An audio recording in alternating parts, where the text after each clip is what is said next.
નમસ્કાર દર્શક મિત્રો, ધ લોકસત્તા શોમાં આપનું સ્વાગત છે।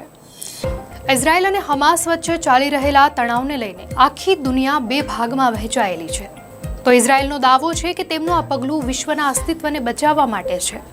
ઈરાન પરમાણુ હથિયાર બનાવવાની નજીક છે અને તેને રોકવું પડશે। અમેરિકા, ફ્રાન્સ, યુકે, જર્મની અને ઇટાલી જેવા દેશો ખુલ્લેઆમ ઇઝરાયલની કાર્યવાહીને સમર્થન આપી રહ્યા છે, જ્યારે ચીન, યમન અને ઈરાક તેની વિરુદ્ધમાં છે। જો કે ભારતે આ તણાવ ઘટાડવા માટે વાતચીત અને રાજદ્વારી પ્રયાસોનો આગ્રહ કર્યો છે, પરંતુ ઈરાન અને ઇઝરાયલ વચ્ચેનો આ તણાવ સતત વધી રહ્યો છે। બંને દેશો સતત એકબીજા પર હુમલાઓ કરી રહ્યા છે। ઇઝરાયેલે અત્યાર સુધીમાં ડઝનબંધ ઈરાની લશ્કરી કમાન્ડરોની હત્યા કરી દીધી છે, તો ઈરાને પણ ઇઝરાયેલી શહેરો પર બેલિસ્ટિક મિસાઇલો અને ડ્રોનથી હુમલો કરીને ભારે નુકસાન પહોંચાડ્યું છે। અહીં નોંધવા જેવી વાત એ છે કે આ બંને દેશો એકબીજાની નજરમાં દેશ જ નથી।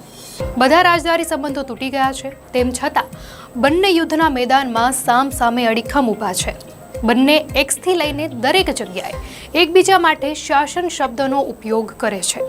દર્શક મિત્રો, અહીંયા આપણે સમજીએ કે આ બંને દેશો જે એક સમયે એકબીજા માટે ખાસ હતા, એક સમયના ખાસ મિત્રો હતા, તેઓ આજે એકબીજાને નષ્ટ કરવા માટે શા માટે ઊભા છે। 1948માં સ્થાપના બાદ ઈરાન ઇઝરાયલને માન્યતા આપનાર પ્રથમ રાજ્યોમાંનું એક હતું।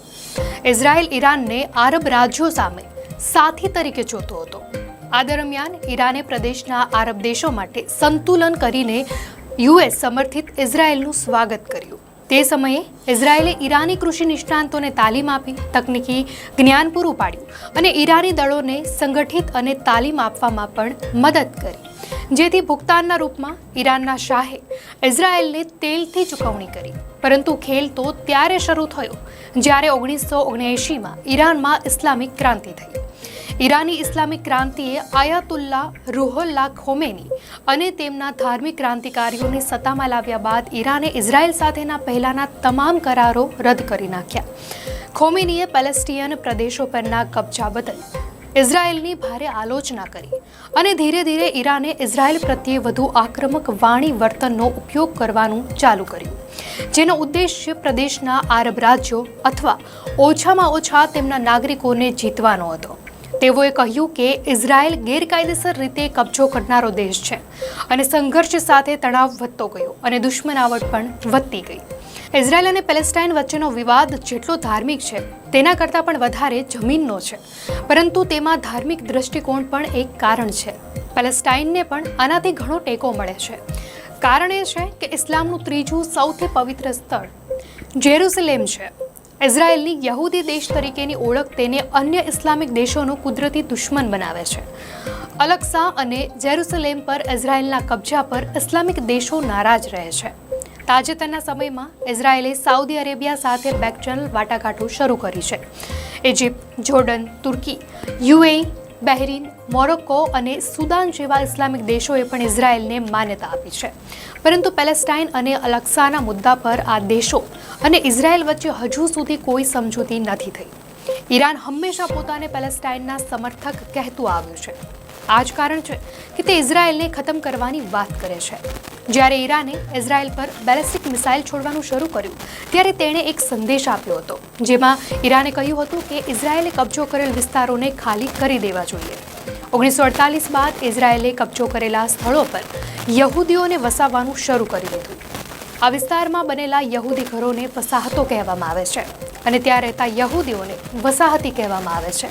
નાતાન્સ અને ઇસ્ફહાન પરમાણુ સુવિધાઓ પર હુમલો કરીને તેણે તેની પ્રતિબદ્ધતાને વધુ મજબૂત બનાવી છે।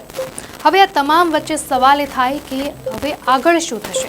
તો એ સ્પષ્ટ છે કે ઇઝરાયેલને શું જોઈએ છે તે ઈરાનના પરમાણુ પ્રોગ્રામને ખતમ કરવા ઈચ્છે છે।